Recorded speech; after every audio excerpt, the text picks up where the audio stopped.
J.K. Rowling's Harry Potter and the Philosopher's Stone Chapter 12 The Mirror of Erised. Christmas வரப்போகுது. December பாதியில ஒரு நாள் காலை ஹாக்வர்ட்ஸ் பல அடி உயரத்துக்கு பனியில மூழ்கி இருந்தது. ஏரி சுத்தமா உறைஞ்சே போயிடுச்சு.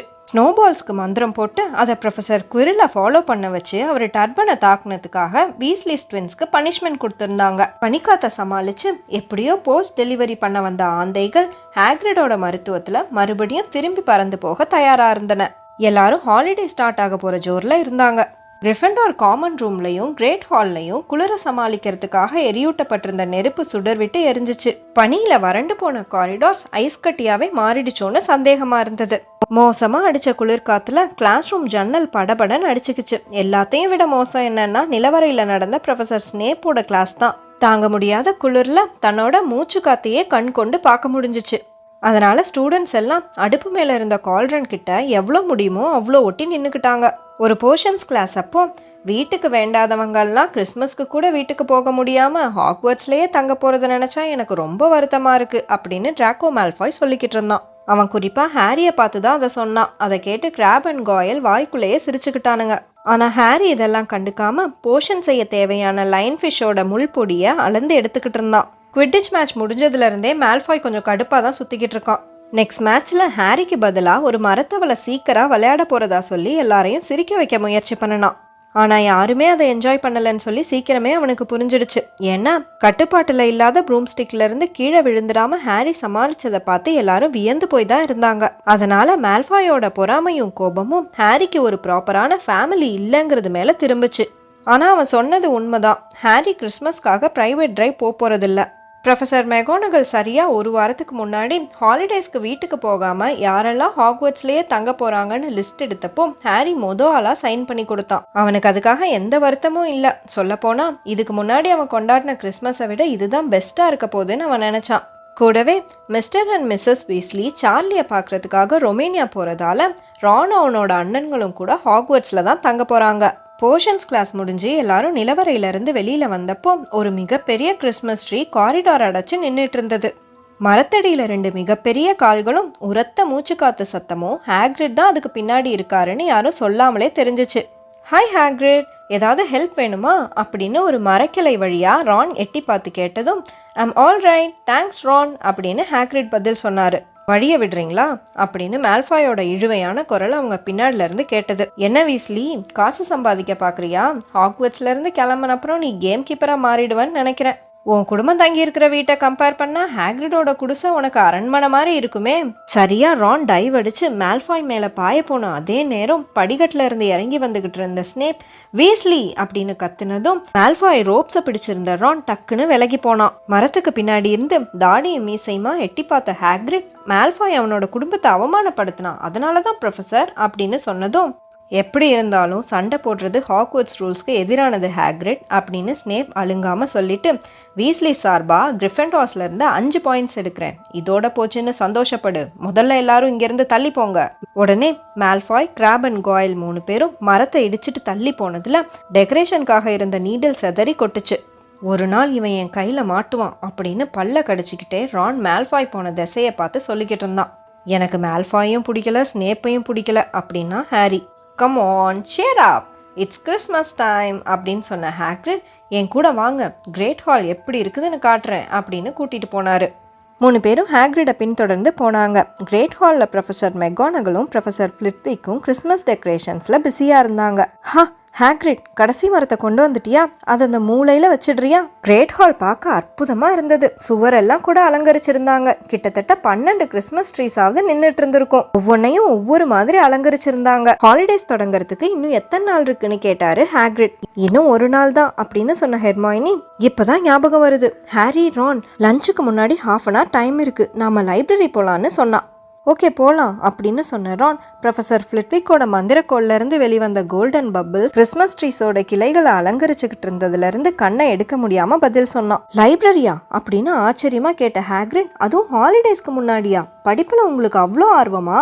நாங்கள் படிப்பு சம்மந்தமாலாம் போல அப்படின்னு ஹாரி ரொம்ப உற்சாகமாக பதில் சொன்னான். நீங்கள் எப்போ நிக்கோலஸ் ஃப்ளமெலை பற்றி சொன்னீங்களோ அப்பையிலேருந்து அவர் யாருன்னு தெரிஞ்சுக்க முயற்சி பண்ணிக்கிட்டு இருக்கோம். என்னது அப்படின்னு அதிர்ச்சி அடைஞ்ச ஹாக்ரிட், நல்லா கவனிச்சுக்கோங்க, நான் இதை ஏற்கனவே சொல்லிட்டேன். அந்த நாய் எதை பாதுகாக்குதோ அதுக்கும் உங்களுக்கும் எந்த சம்மந்தமும் கிடையாது. நாங்கள் நிக்கோலஸ் ஃப்ளமெல்னா யாருன்னு தெரிஞ்சுக்க விரும்புகிறோம், அவ்வளோதான் அப்படின்னா ஹெர்மாயினி. அதை நீங்களே சொல்லிட்டீங்கன்னா எங்களுக்கும் வேலை மிச்சமாகும் அப்படின்னு சொன்ன ஹாரி, நாங்கள் ஏற்கனவே நூற்றுக்கணக்கான புக்ஸில் தேடி பார்த்துட்டோம், அவரோட பேர் ஒரு இடத்துல கூட இல்லை, ஏதாவது ஒரே ஒரு ஹிண்ட் கொடுங்களேன். ஆனால் எனக்கு நிச்சயமாக தெரியும், அவரோட பேரை நான் எங்கேயோ படிச்சிருக்கேன், நான் எதுவும் சொல்ல போகிறதில்ல அப்படின்னு ஹாக்ரிட் ரொம்ப உறுதியாக சொன்னார். அப்போ நாங்களே கண்டுபிடிச்சிக்க வேண்டியது தான் அப்படின்னு சொல்லிட்டு ரான் ஹாக்ரிட் அதிருப்தியாக ஒரு பார்வை பார்த்துட்டு வேகமாக அங்கேருந்து லைப்ரரிக்கு கிளம்புனாங்க. ஹாக்ரிட் என்னைக்கு ஃப்ளமெலோட பேரை வாய் தவறி உளர்னாரோ அன்னையிலேருந்து அவங்களும் பல புக்ஸில் தேடிக்கிட்டு தான் இருக்கிறாங்க. வேற எப்படி தான் ஸ்னேப் எதை திருட போறாருங்கிறத தெரிஞ்சுக்க முடியும். ஆனால் ஃப்ளமெல் என்ன பண்ணியிருக்காருங்கிறத பற்றி ஏதாவது தெரிஞ்சாதானே அதுக்கேற்ற புக்ஸில் தேட முடியும். அதனால எங்கேருந்து ஆரம்பிக்கிறதுங்கிறதே பெரிய சிரமமாக இருந்தது. Great Wizards of the 20th Century, Notable Magical Names of Our Time, Important Modern Magical Discoveries, A Study of Recent Developments of Wizardry. இந்த புக்ஸ் எதுலையுமே ஒரு பேர் இல்லை. ஆனால் லைப்ரரியில் இந்த புக்ஸ் மட்டுமா இருக்கு? அங்கே பல்லாயிரக்கணக்கான புக்ஸும் ஆயிரக்கணக்கான ஷெல்ஃப்ஸும் நூற்றுக்கணக்கான குறுகலான அடுக்குகளும் நிரம்பி வழிஞ்சில்ல இருக்கு. ரானை போல கண்ணா பின்னான்னு ஷெல்ஃப்ஸ்ல இருந்து புக்ஸ் எடுக்காம ஹெர்மாயினி சப்ஜெக்ட்ஸ் வைஸா டைட்டில்ஸை லிஸ்ட் போட்டு வச்சிருந்தா. ஹாரி ரெஸ்ட்ரிக்டட் செக்ஷன்ல சுத்திக்கிட்டு இருந்தான். ஒருவேளை ஃப்ளமெலோட பேர் இங்கே எங்கேயாவது இருக்குமோ? ஆனால் எதிர்பாராத விதமாக இங்கே இருக்க புக்ஸை அக்சஸ் பண்ண ஏதாவது ஒரு டீச்சர் கிட்ட இருந்து லெட்டர் சைன் பண்ணி வாங்கிட்டு வந்திருக்கணும். இங்கே இருக்க புக்ஸ் எல்லாம் ஹாக்வர்ட்ஸில் சொல்லித்தரப்படாத டார்க் மேஜிக் சம்மந்தப்பட்டது. Advance defence against dark arts படிக்கக்கூடிய சீனியர் ஸ்டூடெண்ட்ஸ் மட்டும்தான் இதெல்லாம் உபயோகிப்பாங்க. என்ன பார்த்துட்டு இருக்க தம்பி அப்படின்னு லைப்ரரியன் மேடம் பின்ஸ் கேட்டதும் ஒன்றும் இல்லை அப்படின்னு ஹாரி பதறி அடிச்சு பதில் சொன்னான். அப்போ இங்கேருந்து உடனே கிளம்பு, கெட் அவுட் அப்படின்னு அவங்க கத்துனாங்க. சட்டுன்னு ஏதாவது ஒரு கதையை சொல்லி சமாளிச்சிருக்கலாம் அப்படின்னு நினைச்சபடியே ஹாரி லைப்ரரியில இருந்து வெளியில வந்தான். ஹாரி, ரான், ஹெர்மாயினி 3 பேரும் மேடம் பின்ஸ் கிட்ட ஃப்ளமெலை பத்தி கேட்கக்கூடாதுன்னு ஏற்கனவே முடிவு பண்ணியிருந்தாங்க. ஒருவேளை அவங்களுக்கு அவரை பத்தி தெரிஞ்சிருக்கலாம், ஆனால் ஸ்னேப் காதுக்கு இந்த விஷயம் எட்டிடக்கூடாதுங்கிறதுனால அந்த ரிஸ்கை எடுக்க வேணாம்னு நினைச்சாங்க. மற்ற 2 பேரும் எதையாவது கண்டுபிடிச்சிருக்காங்களான்னு எதிர்பார்த்து ஹாரி காரிடாரில் வெயிட் பண்ணிக்கிட்டு இருந்தான். ஆனால் அவனுக்கு பெரிய நம்பிக்கை ஒன்றும் இல்லை. அவங்களோட ஹோம்ஒர்க்ஸ்க்கு நடுவுலையே ஃப்ளமெலை பற்றி இதோட 2 வாரமாக தேடியும் எந்த இன்ஃபர்மேஷனும் கிடைக்காதது ஆச்சரியப்படுற விஷயம் இல்லை. அதனால் மேடம் பின்ஸ் மோப்பம் பிடிச்சிடாம ஒரு நீண்ட தேடுதல் நடத்தணுங்கிறது தான் அவங்களோட ஆசை. 5 நிமிஷம் கழிச்சு ரானும் ஹெர்மாயினியும் ஏமாற்றமாக தலையாட்டினபடியே வந்தாங்க. சரின்னு 3 பேரும் லஞ்சுக்கு கிளம்பிட்டாங்க.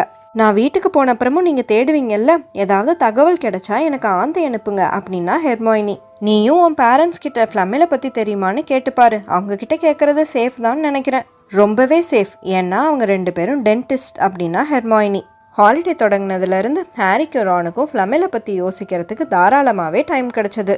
டாமெட்ரி மொத்தமும் அவங்களுக்கே சொந்தம்னு ஆயிடுச்சு. காமன் ரூமும் எப்பயும் இருக்கிறத விட எம்டியாக இருக்கிறதால தீமூட்டுற இடத்துக்கு பக்கத்துலேயே நல்ல ஆம்சேஸாக எடுத்து போட்டு உட்காந்துக்கிட்டாங்க. மணிக்கணக்கில் தீனியை குறைச்சபடியே சாத்தியப்படாதுன்னு தெரிஞ்சாலும் ஸ்கூல்ல இருந்து எப்படி மால்ஃபாயை எக்ஸ்பெல் பண்ணுறதுன்னு பேசுறது 2 பேருக்கும் ரொம்பவே சுவாரஸ்யமாக இருந்தது. ரான் ஹாரிக்கு விசார்ட் செஸ்ஸும் சொல்லி கொடுக்க ஆரம்பிச்சிருந்தான். இது அப்படியே மகிழ் செஸ் மாதிரி தான் இருந்தாலும் இதில் இருக்க உருவங்கள் நகரக்கூடியதாக இருக்கிறதால உண்மையான போர் மாதிரியே தோணுது. ரானோட செட்டு அவன் வச்சிருந்த மற்ற பொருள்களை போலயே அவன் குடும்பத்தில் யாரோ ஒருத்தவங்க ஏற்கனவே உபயோகிச்சது. அநேகமாக இது அவனோட தாத்தாவோட தான் இருக்கணும். ஆனாலும் ரான்க்கு அதை வச்சு விளையாடுறதுல எந்த சிரமமும் இல்லை. அவனுக்கு நல்லபடியாக செஸ் விளையாட தெரிஞ்சிருந்ததால அவன் என்ன படியெல்லாம் அவனால் அந்த செட்டை உபயோகிக்க முடிஞ்சது. கிறிஸ்மஸ்க்கு முத நாள் சாயங்காலம் அடுத்த நாள் நடக்க போகிற கொண்டாட்டத்தையும் விதவிதமான உணவுப் பொருட்களையும் எதிர்பார்த்து படுக்க போன ஹாரி தனக்கு ஏதாவது பரிசு பொருள் வரும்னு சுத்தமாக எதிர்பார்க்கல. ஆனால் அடுத்த நாள் காலையில் விடிஞ்சப்போ அவன் கண்ணில் பட்ட மொதல் விஷயம் அவன் படுக்கையை ஒட்டி அடுக்கி வைக்கப்பட்டிருந்த பேக்கேஜஸ் தான். ஹாப்பி கிறிஸ்மஸ் அப்படின்னு ரான் தூக்க கலக்கத்தோடு சொன்னான். ஹாரி படுக்கையிலேருந்து எழுந்து அவனோட ட்ரெஸ்ஸிங் கவுனுக்கு மாறிக்கிட்டு, உனக்கும் கிறிஸ்மஸ் வாழ்த்துக்கள், எனக்கு ஏதோ ப்ரெசன்ட்ஸ் வந்திருக்கு பாத்தியா, என்னவா இருக்கும்னு எதிர்பார்க்குற அப்படின்னு கேட்டபடியே ஹாரியோட பேக்கேஜஸை விட பெருசாக வந்திருந்த தன்னோட பேக்கேஜஸை பார்த்துக்கிட்டு இருந்தான். ஹாரி மேலே இருந்த பார்சலை பிரிக்க ஆரம்பித்தான். டு ஹாரி ஃப்ரம் ஹாக்ரிட்னு எழுதியிருந்தது. உள்ள ஹாக்ரிட் தன் கையாலேயே செஞ்சதுன்னு பளிச்சுன்னு தெரியக்கூடிய உட்டன் ஃப்ளூட் இருந்தது. ஹாரி அதை எடுத்து ஊதி பார்த்தான். ஆந்த கத்துற மாதிரி சத்தம் வந்தது. அடுத்து இருந்த சின்ன பார்சலில் ஒரு நோட் எழுதியிருந்தது. கிறிஸ்மஸ் ப்ரெசண்ட்டோட வந்த உன்னோட மெசேஜ் கிடைச்சது, from uncle Vernon and and petunia அப்படின்னு எழுதி கூடவே ஒரு பழங்கால மகிழ் காயினும் செல்லோ டேப் போட்டு ஒட்டப்பட்டிருந்தது. தட்ஸ் ஃப்ரெண்ட்லி அப்படின்னு சொன்ன ஹாரி, ரான் அந்த காயினை பார்த்து ஆச்சரியப்பட்டதும் உனக்கு பிடிச்சிருந்துச்சுன்னா இதை நீயே வச்சுக்கோ அப்படின்னு சொல்லி கொடுத்தான். ஒன்று ஹேக்ரிட், இன்னொன்று அங்கிள் அண்ட் ஆண்ட். வேற யார் எனக்கு கிஃப்ட்ஸ் அனுப்பியிருக்க போறா அப்படின்னு ஹாரி யோசிச்சுட்டு இருந்தப்பவே, அநேகமாக யார் அனுப்புனான்னு எனக்கு தெரியும் அப்படின்னு லேசா முகம் செவந்தபடியே சொன்ன ரான், என்னோட அம்மா தான், நீ எந்த ப்ரெசன்ஸும் எதிர்பார்க்கலன்னு நான் சொன்னேன். ஐயோ, உனக்கும் ஒரு வீஸ்லி ஜம்பர் ரெடி பண்ணியிருக்காங்க. ஹாரி அந்த பார்சலை ஆர்வமாக பிரித்து பார்த்தான். உள்ள கையாலேயே பின்னப்பட்ட எம்ரால் கிரீன் ஸ்வெட்டர், கூடவே ஒரு பெரிய பாக்ஸ் ஹோம்மேட் ஃபட்ஜ். எல்லா வருஷமும் என்னோட கிறிஸ்மஸ் ப்ரெசன்ட் இந்த ஸ்வெட்டர் தான். என்னோடது எப்போவுமே மரூனாக தான் இருக்கும். எனக்கு இது ரொம்ப பிடிச்சிருக்கு அப்படின்னு சொன்ன ஹாரி அந்த ஃபட்ஜஸை டேஸ்ட் பண்ண ஆரம்பித்தான். ரொம்பவே நல்லா இருந்தது. அவனோட அடுத்த ப்ரெசண்ட்டும் ஸ்வீட்ஸ் தான். ஒரு பெரிய பாக்ஸ் ஃபுல்லாக ஹெர்மாயினி சாக்லேட் ஃப்ராக்ஸ் அனுப்பியிருந்தா. கடைசியாக ஒரே ஒரு பார்சல் மட்டும் மிச்சம் இருந்தது. ஹாரி அதை தூக்கி பார்த்தான். ரொம்பவே லேசாக இருந்தது.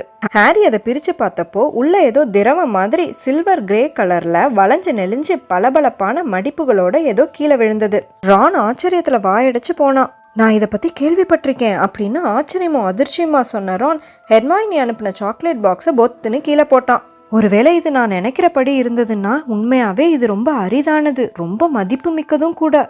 அப்படி என்ன விசேஷமானது அப்படின்னு கேட்டபடியே ஹாரி அந்த பளபளப்பான சில்வரி கிளாத்தை தரையிலிருந்து கையில் எடுத்தான். அதை தொடுறதுக்கே ரொம்ப வினோதமா ஏதோ தண்ணியில செஞ்ச துணி மாதிரி இருந்தது. இது ஒரு இன்விசிபிள் கிளாக் அப்படின்னு ஆச்சரியம் மாறாம சொன்னரான், நிச்சயமா இது அதுதான், முதல்ல நீ இதை போட்டு பாரு. அதேதான், கீழே குனிஞ்சு பாரு. ஹாரி குனிஞ்சு பார்த்தான். கீழே எதுவுமே இல்லை. ஓடி போய் கண்ணாடியை பார்த்தான். அவன் தலை மட்டும் ஏதோ காத்துல மிதக்கிற மாதிரி இருந்தது. அவனோட உடம்பு சுத்தமா கண்ணுக்கே படல.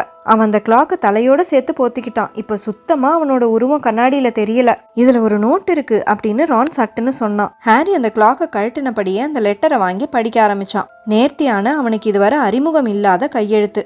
உன் அப்பா இறக்கறதுக்கு முன்னாடி என்னோட பொறுப்புல இதை விட்டுட்டு போயிருந்தாரு. உன்கிட்ட இதை திருப்பி ஒப்படைக்கிறதுக்கான நேரம் வந்துடுச்சு. You sit well, a very மெரி கிறிஸ்மஸ் டு யூ அப்படின்னு எழுதியிருந்தது. கையெழுத்து எதுவும் இல்லை. ஹாரி அந்த நோட்டையே உத்து பார்த்துக்கிட்டு இருந்தான். ரான் அந்த கிளாக்கையே ஆச்சரியம் விலகாம பார்த்துக்கிட்டு இருந்தான். இது போல ஒன்னுக்காக எதை வேணா கொடுக்கலாம், எதை வேணா அப்படின்னு சொன்ன ரான் திடீர்னு ஹாரி முகத்தை பார்த்து என்னாச்சு அப்படின்னு கேட்டான். ஹாரி எதுவும் இல்லைன்னு சொன்னாலும் ஹாரி ஏதோ வினோதமா உணர்ந்தான். இதை யார் அனுப்பியிருப்பா? இது உண்மையாவே என் அப்பாவுக்கு சொந்தமானதா தான் இருக்குமா? அவன் அடுத்து ஏதாவது சொல்றதுக்குள்ளேயே டாமிட்ரி டோர் ஓப்பன் பண்ணிக்கிட்டு ஃப்ரெட் அண்ட் ஜார்ஜ் வீஸ்லிஸ் உள்ள வந்தாங்க. ஹாரி சட்டுன்னு அந்த கிளாக்கை யாரு கண்ணுக்கும் படாம அது வந்த கவர்க்குள்ளேயே சுருட்டி வச்சுட்டான். அதை பத்தி வேற யார்கிட்டையும் பகிர்ந்துக்கணும்னு அவனுக்கு அப்ப தோணல. ஃப்ரெட்டும் ஜார்ஜும் பெரிய ப்ளூ ஜம்பர்ஸ் போட்டிருந்தாங்க. அதுல எல்லோ கலர்ல ஒன்னுல எஃப்னும் இன்னொன்னுல ஜீனும் எழுதியிருந்தது. ஹாரியோடது எங்களோடதெல்லாம் விட சூப்பரா இருக்கு போலயே, நீ எங்க ஃபேமிலி இல்லல்ல, அதனால எக்ஸ்ட்ரா எஃபர்ட் எடுத்து செஞ்சிருக்காங்க. ரான், நீ ஏன் உன்னோடத போட்டுக்கல? சூப்பரா வார்மா இருக்கு. எனக்கு மரூனே பிடிக்காது அப்படின்னு முணுமுணுத்தபடியே ரான் அதை தலையில எடுத்து மாட்டிக்கிட்டான். என்ன இங்க ஒரே சத்தம் அப்படின்னு கேட்டபடியே பெர்சி வீஸ்லி கதவு வழியா தலையை உள்ள விட்டு எட்டி பார்த்தான். இங்க வர வழியில தான் அவனோட பிரசன்ட்டை பிரிச்சு அந்த மொத்தமான ஜம்பர் அவனோட தோள்கள்ல சும்மா போத்தினபடியே உள்ள வந்தான். B for perfect. போட்டுக்க பெர்சி, நாங்க எல்லாரும் போட்டிருக்கோம் பாரு, ஹாரிக்கு கூட ஒன்று வந்திருக்கு. எனக்கு வேணாம் அப்படின்னு சொன்ன பெர்சியை கட்டாயப்படுத்தி அவன் தலை வழியா ஜம்பரை மாட்டி விட்டதுல அவனோட கண்ணாடி கழண்டு கீழே விழுந்தது. ஆமா, இன்னைக்கு ஏன் நீ பர்ஃபெக்ட்ஸ் கூட உட்காரல அப்படின்னு ஜார்ஜ் கேட்டதும், கிறிஸ்மஸ்னா ஃபேமிலி டைம் அப்படின்னு பெர்சி சொன்னதுல இருந்து ஒருத்தவங்க துரத்தி பிடிச்சு அங்க கிறிஸ்மஸ் கொண்டாட்டம் தொடங்குச்சு.